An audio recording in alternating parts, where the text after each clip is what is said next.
Et 6h42, c'est le numéro 1 européen des résidences de loisirs. Le groupe Pierre et Vacances Center Parcs et son directeur général est avec nous ce matin sur Europe 1. Bonjour Franck Gervais. Bonjour. Merci d'être avec nous. 3 grandes marques en portefeuille, les complexes Center Parcs, les résidences de tourisme Pierre et Vacances et les appart-hôtels Adagio également. On est le 10 septembre, Franck Gervais, c'est un peu la 3e mi-temps du tourisme estival si je puis dire. D'abord, comment avez-vous passé l'été ? C'était un très bon été. Alors il y a même une 4e marque. Vous avez cité Pierre et Vacances, Center Parcs, Adagio, puis il y a Maeva aussi. Ah oui, pardon, très je bel les avais été, oubliés. qui fait des campings. Très bel été pour tout le monde. Ce qu'on a constaté cet été, c'est 90% de taux d'occupation en juillet-août pour nos appartements Pierre et Vacances en France et pour nos 28 Center Parcs en Europe. 90% c'est mieux que 2020 et c'est mieux que le dernier été de référence qui était 2019.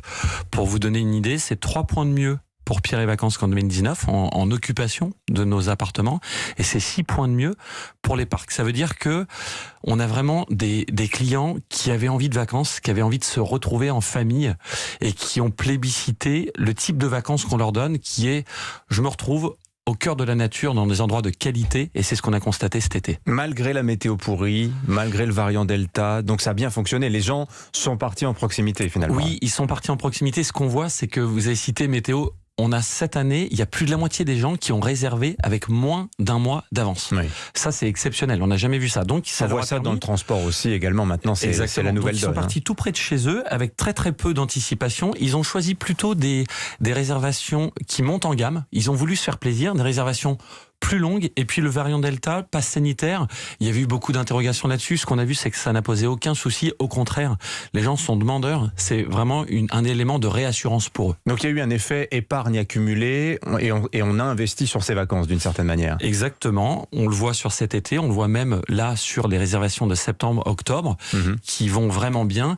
Et pour nous, c'est un immense plaisir. Pour les 15 000, les 13 000 salariés de ce groupe, c'est un immense plaisir. Et je veux leur tirer un gros coup de chapeau parce que c'est pas simple de sortir de 10 mois de chômage partiel et comme ça d'un coup d'accueillir des milliers de clients et que ça se passe bien, donc on est ravis et moi le premier. Quelle visibilité avez-vous sur la suite de la saison dans la mesure où vous nous dites que maintenant c'est vrai les gens réservent de plus en plus au dernier moment, les gens du transport aérien vous disent c'est un vrai casse-tête parce que c'est difficile d'anticiper. Vous rencontrez cette même évolution dans la gestion de votre parc ? Oui, je pense que ce seront des évolutions durables ça. Le fait que les gens veuillent au dernier moment choisir et se décider sur leur destination.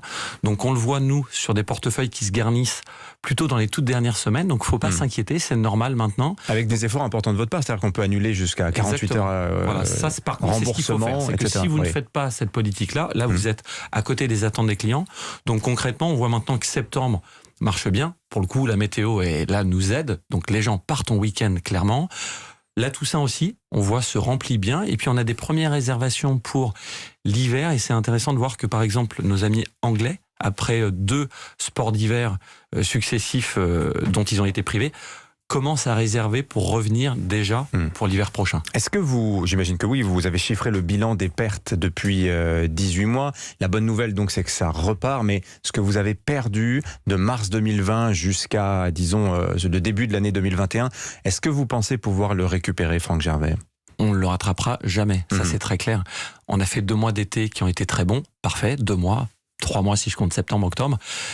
Toute la période à laquelle on a été confronté, ça a été une déflagration pour le tourisme et donc pour le groupe, mais comme tous les acteurs de l'hôtellerie, de la restauration, c'est 16 mois pendant lesquels on a eu 10 mois d'interruption complète ou quasi complète de notre business. Impossibilité de se déplacer, impossibilité d'ouvrir nos appartements, pas de remontée mécanique au ski, pas de restaurant, pas de piscine dans nos Center Parcs.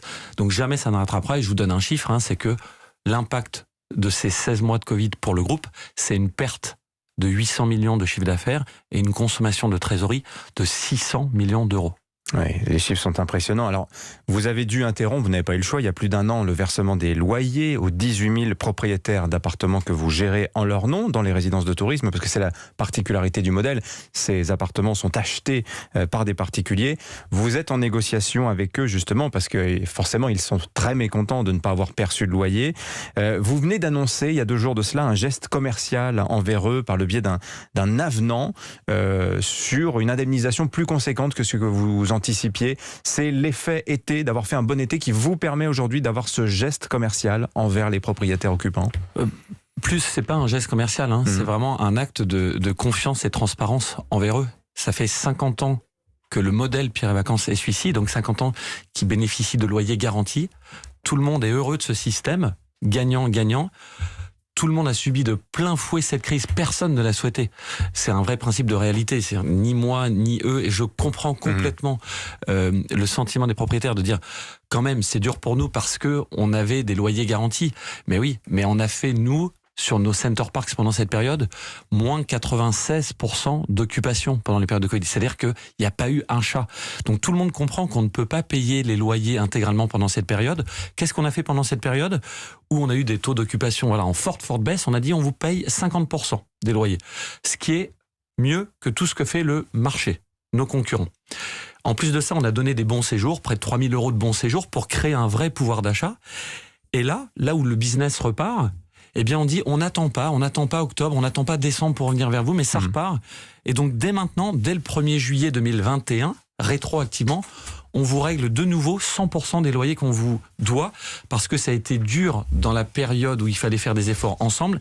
Eh bien, ensemble, on sort du tunnel, on voit la lumière, et ensemble, on en bénéficie. Donc, on souhaite revenir vers vous maintenant. Franck Gervais, je le dis pour la culture, Pierre et Vacances, c'est un demi-siècle d'innovation touristique. Le Festival du film fantastique d'Avoria en 73, station qui avait été créée 6 ans plus tôt. Le premier éco-village Pierre et Vacances, c'était en 97 dans la baie de Somme, il y a 25 ans donc. La Chine en 2014.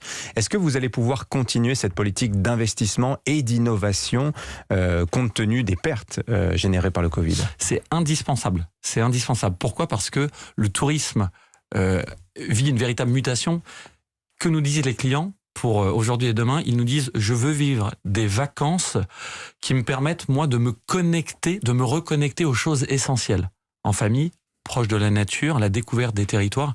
C'est pour ça que ça a cartonné aussi cet été dans nos offres. C'est ce qu'on propose. Des éco-resorts, la découverte vraiment de toutes les richesses culturelles, architecturales, gastronomiques. C'est ce qui est plébiscité. Donc nous, on se renouvelle. On a ouvert notre 28e Center Parks en Belgique, c'était en mai dernier. On va ouvrir notre prochain entre Bordeaux et Toulouse en mai prochain. On a plein de résidences Pierre et Vacances qu'on a ouvert cet été, Sables d'Olonne, la Corse, Deauville. Eh bien, cette politique-là d'innovation, d'investissement et de développement, c'est celle qui a fait notre succès pendant 50 ans et elle va se poursuivre. Merci Franck Gervais, le directeur général du groupe Pierre et Vacances Center Parks, invité éco d'Europe Matin. Merci à vous, bonne journée.